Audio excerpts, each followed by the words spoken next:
All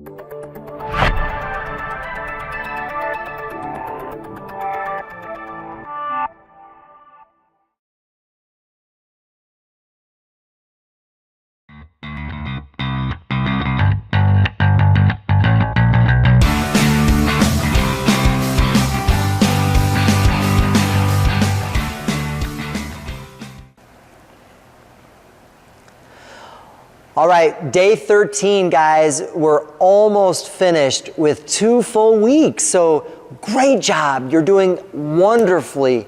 We're just moving into the next 5-day segment of the Quick Start, which is going to start to really ramp everything up. You've gone through some of that initial education, but now's the time to shine in terms of the information we're providing. This is the stuff that from the dynamic warm-up that we're going to go through next to posture and tension and core stability and conditioning. I mean, don't miss this stuff. Make sure you take a couple minutes out of your day, watch this stuff. It's going to impact your life. You're going to do better in sessions. You're going to know what the logic is. You're going to just kind of have just a feel for what's going on. So the dynamic warm-up, day 13.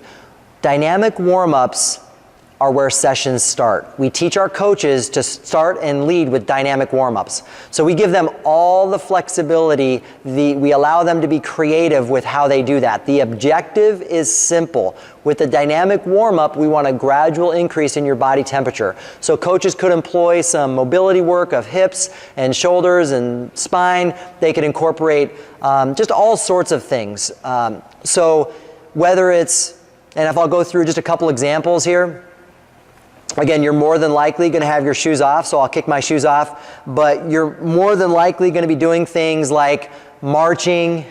You're going to be doing, forward, back, side to side. You could ramp up that a little bit and do some happy hopping. Again, forward, back, side to side. You could end up doing some karaoke of sort, which is leg forward and leg backward in a karaoke. You could end up doing some dynamic stretching like high knee pulls, quad stretches where you grab the ankle. And modifications to most of these are pretty simple. If I'm coaching you to grab your ankle, it's not something you can do. We might do a little heel tap. So everything can be modified. If you are in a session and you can't do something, like maybe if I'm coaching you and I ask you to give me a gluteal cradle, maybe you can't quite do this, no problem. Just grab anything you can and just make it happen.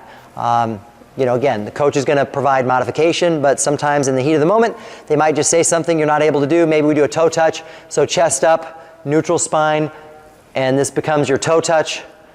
Try not to round your spine. We'll get into that in day 14, which is the next video, but that's just a couple little things in reference to dynamic warm-up. Again, coach's choice for dynamic warm-up. Every workout's going to be different. Every coach has different things that they like to do, as well as we're really programming for the clients that we have in front of us. So if we have a majority of the clients that might need some hip mobilization, we might do that. If we have some higher level clients all in a group, we might do some higher level dynamic warm-ups. We could use the ladders. There's just a lot of different options within a dynamic warm-up. So don't let it intimidate you. Make sure that you are wearing a band. Make sure that the coach is aware of some of the concerns that that you have in terms of maybe you have current pain in that day or whatever. But that is the dynamic warm-up. Next up, day 14, and we'll cover posture.